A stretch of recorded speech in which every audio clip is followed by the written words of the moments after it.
Hey Heartland family, Pastor Ethan here with another Walk the Path video from Sunday's message.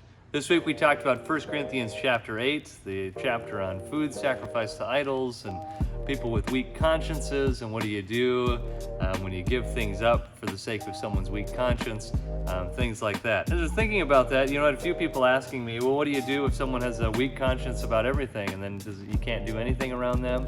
Right? And I think that we talked about that a little bit in the service. So everything should be done in conversation in a family.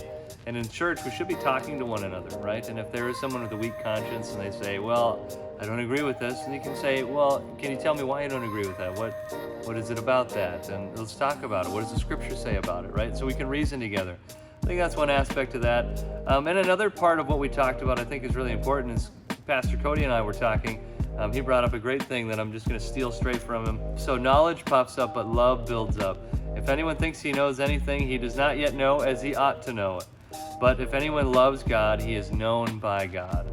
And so if anyone loves God, he is known by him. And Jesus, at the end of John, when he's asking Peter, Peter, do you love me? And Peter says, yes, I love you. And Jesus says, feed my sheep. And he repeats this 3 times. And so a way we can express love for God, and of course you could say this is only about leaders, but I think it's important that we all are called very clearly to love one another in the church. And so part of loving God is actually loving each other. And that's part of that humility and laying down maybe what we want, and we love the sheep. We love the sheep that we're with, right? We're all sheep in one way or another, or we care for the sheep. And so I think that's a good challenge for us, is that we care for one another, and as we think about each other, maybe some things that one person is weak in and one person is strong and or has faith to eat or doesn't have faith to eat, we just consider one another. We care for one another more than we care for ourselves and our own wants and desires.